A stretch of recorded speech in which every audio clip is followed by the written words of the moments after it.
Hello, my name is Tracy Allen, and I want to welcome you to Cooking with Some Friends.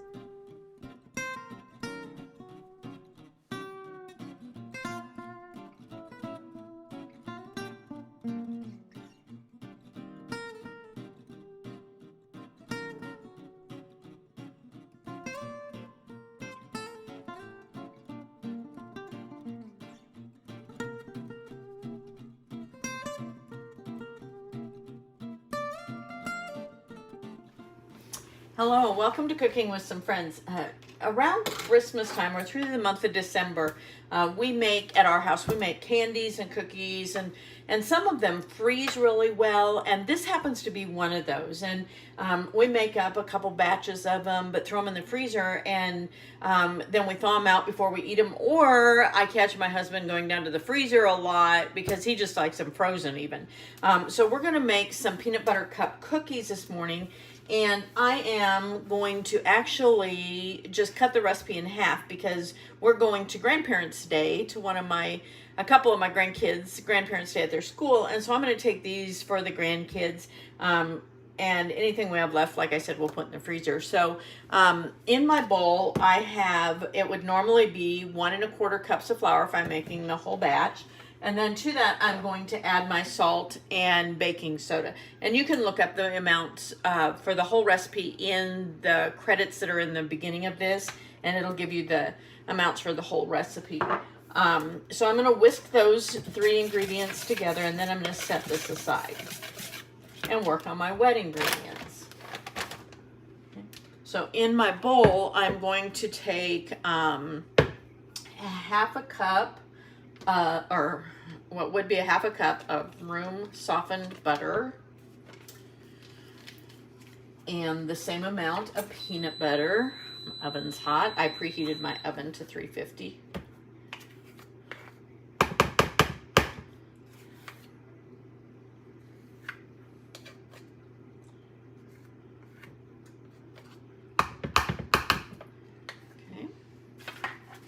And then I have sugar and brown sugar, both.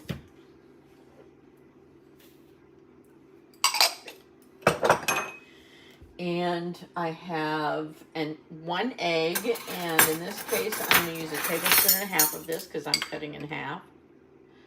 And that would be half an egg.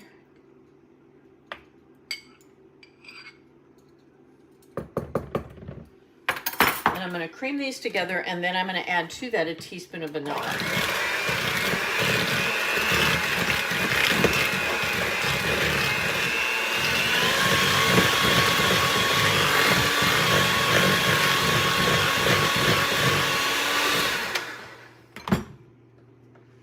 So I need to add my vanilla.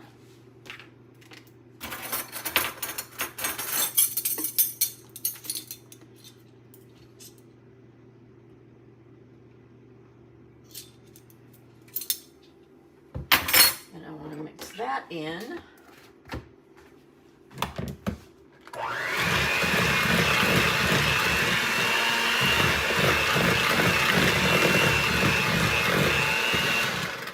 And now all I have to do is mix in my dry ingredients. So when I do this, I don't want to over mix. So I just want to mix it until the flour mixture is well incorporated.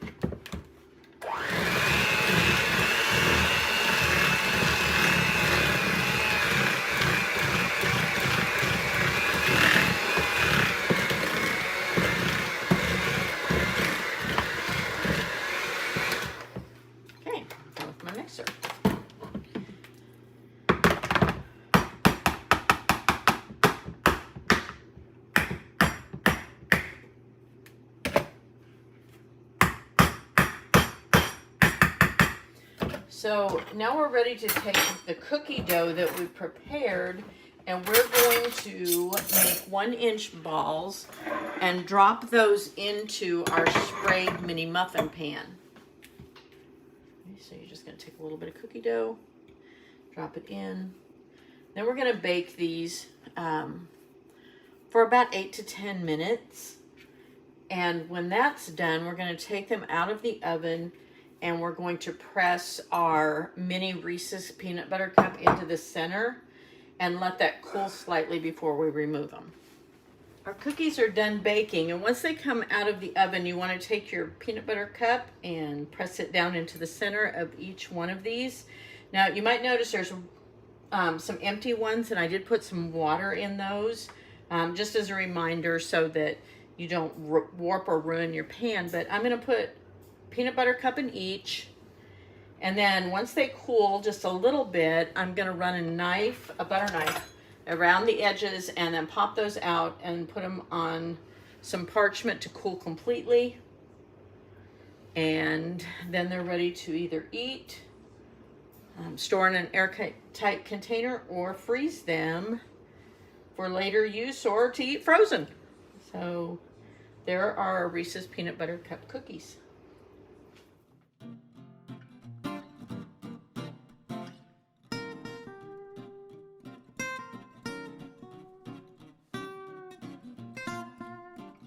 Hello and welcome to Cooking with Some Friends. I have Rebecca here today, Rebecca Durr. She is Ron's great nephew's wife.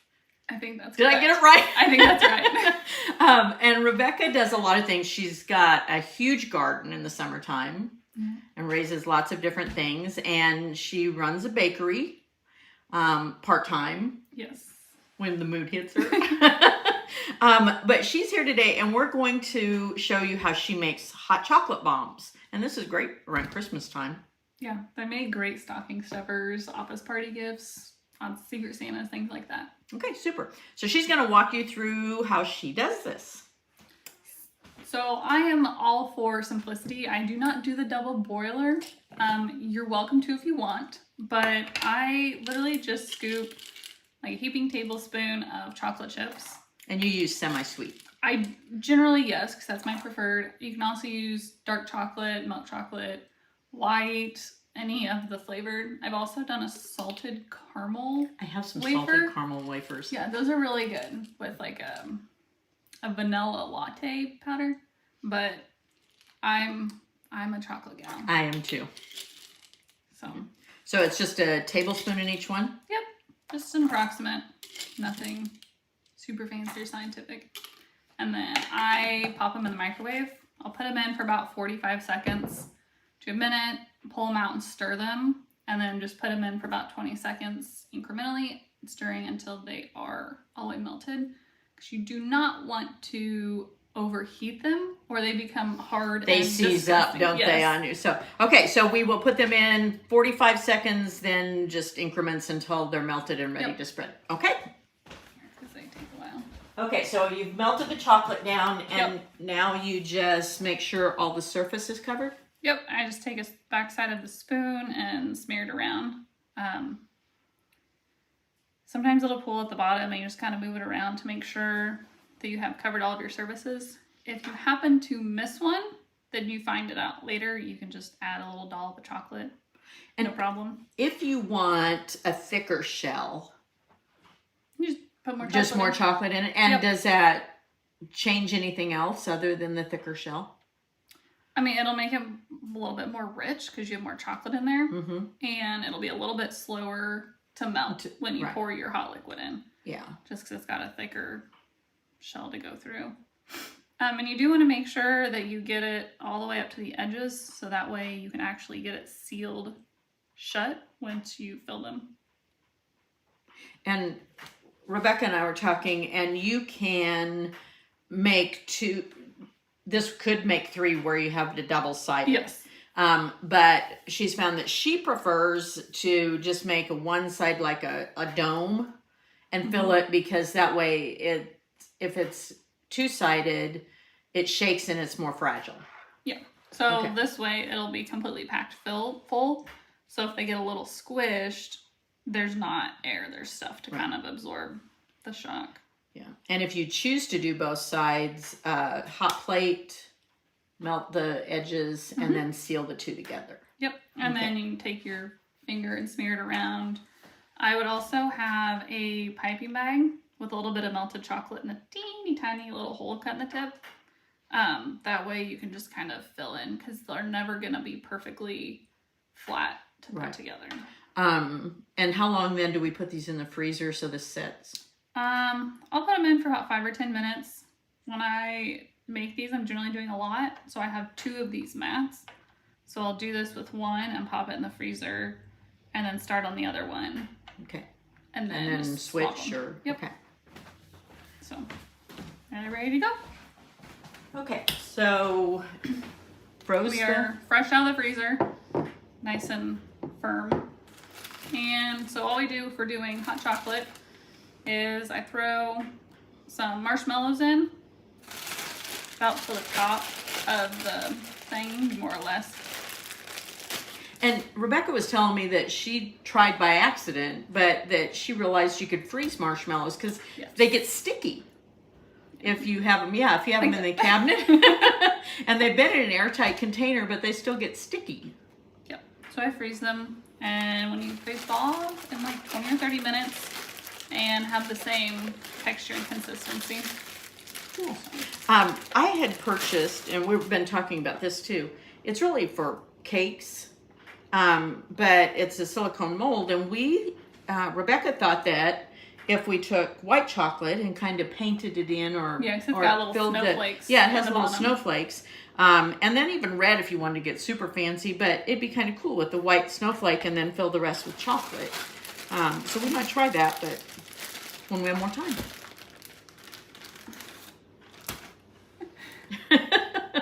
They're gonna melt down in the hot chocolate anyway. They'll be fine. Yeah.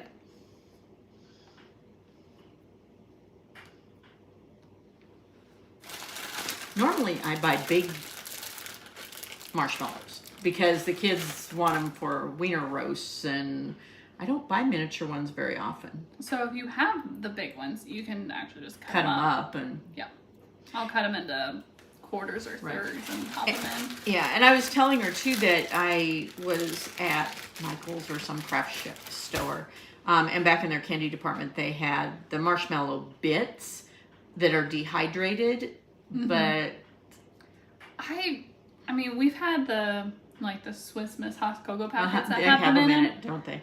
They're never as good because they don't fully rehydrate generally. Right. And you could put about anything that you like as far as flavor for your hot chocolate in this, right? Like you said, butter or caramel, salted caramel, or anything. Yep. Basically any powdered mix. You can make your own, whether you use hot chocolate, you could do cappuccino. A lot of people like pumpkin spice. I've Especially never not with liked, chocolate. Yeah. Well, you use white chocolate, but still. Yeah, or caramel, pretty much whatever flavor combination you think you would like with whatever chocolate flavor, because there seems to be endless chocolate flavors these days. Well, that's if you look at, if you could see my far counter, I bought like 5 or 6 different types of chocolate, thinking, well, we might want to just experiment with some of them. So anyway. Yeah. So then you just spoon your chocolate in, and I'll put some in each, and then I shake the mold to let it like sift down to fill up, because one about tablespoon is not enough chocolate in my opinion. Yeah, it would make a pretty weak hot chocolate, wouldn't it? And you want to do your best to not get it up on the edge of the chocolate if possible, just for sealing reasons. Like that.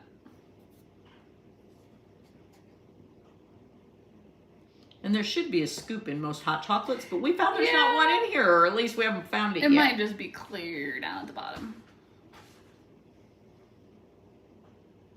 This is definitely probably the most tedious part, is filling all the little cavities. This might be kind of fun, this part of it, to let the kids do. Yes. To let them fill and decide what flavors they want in with it. And yeah, because you could, like at a holiday party, you could even do like a hot cocoa bar with these, and at the start of when everybody gets there, they pick their flavors and fill them. I saw one though that had like Fruity Pebbles in it, and I thought, oh, that just sounds disgusting. That sounds terrible. Of course, I'm not a big Fruity Pebbles fan anyway, but not in my hot chocolate or... Yeah, definitely not. Okay.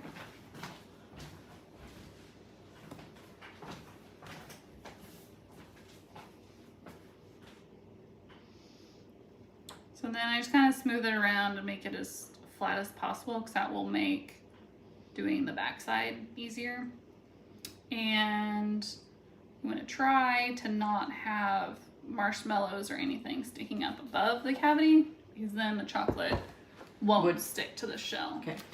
And do you just follow the directions on how much hot warm milk or hot water, or how much do you? Well, on this, I will do 8 to 12 ounces, depending on how rich you want it. And do you like milk better or hot water? I like milk because it's richer. Yeah. Especially raw milk.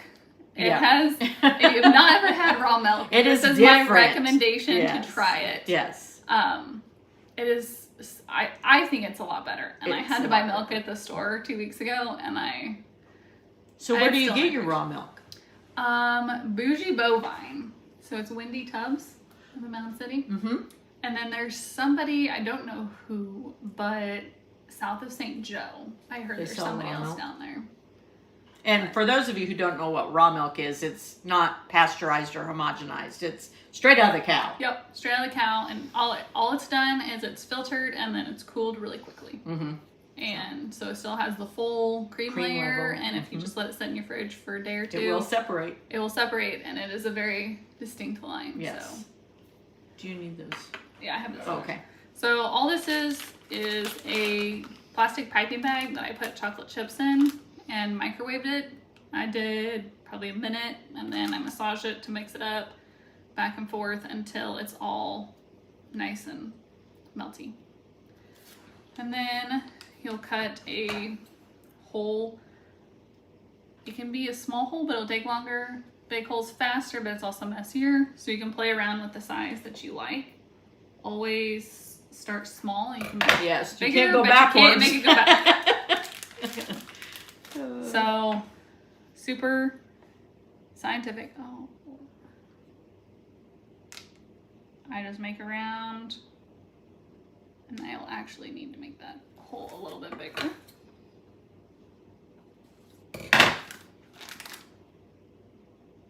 There we go. So I go kind of around the outside, and then back and forth.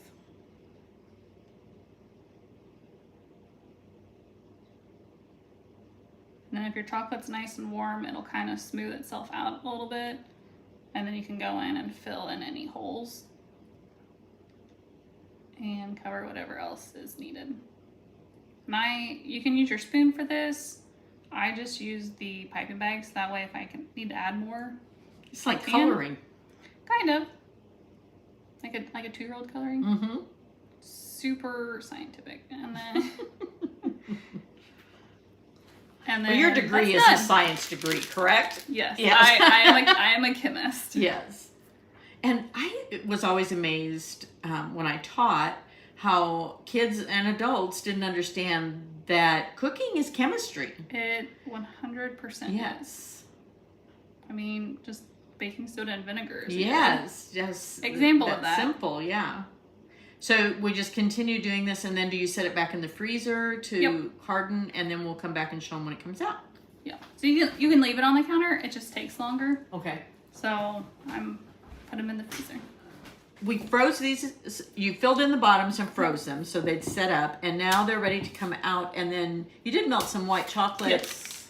The same way as I did the semi-sweet for the shells, but one caveat with white chocolate: it is not pure chocolate, and it will seize a lot faster. A lot faster, doesn't it? So be very careful to not overheat it. If you get it warm, you can sit here and kind of massage it, and it will eventually melt.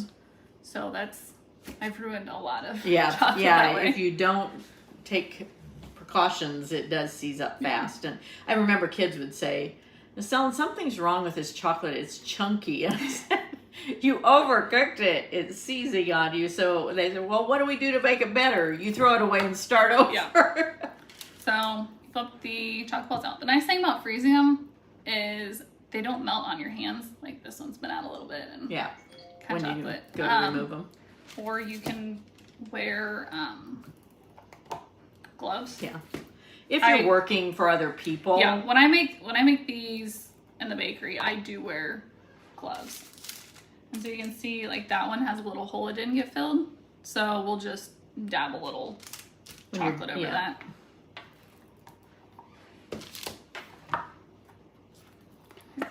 Now, when you do these for the bakery and then you decorate them, and how do you wrap them or package them? I just put them in a muffin paper. Okay. So these are bigger, but if you take and flatten your muffin wrapper and set this in it, or cupcake wrapper, and then you can kind of fold up the sides, it'll come up a quarter, half inch. And then I just put them in a box or a bag. You do not want to make them completely airtight, because then they get kind of. What happens if you use a jumbo one? I would probably just set right in it. Do you want one in yet? They're easier to decorate. Okay. So I always buy jumbo wrappers because with Ron and I, it sounds stupid, but I make 6 jumbo muffins instead of 12 regular. yeah. Because then we eat a muffin. Yeah. We're getting just as much.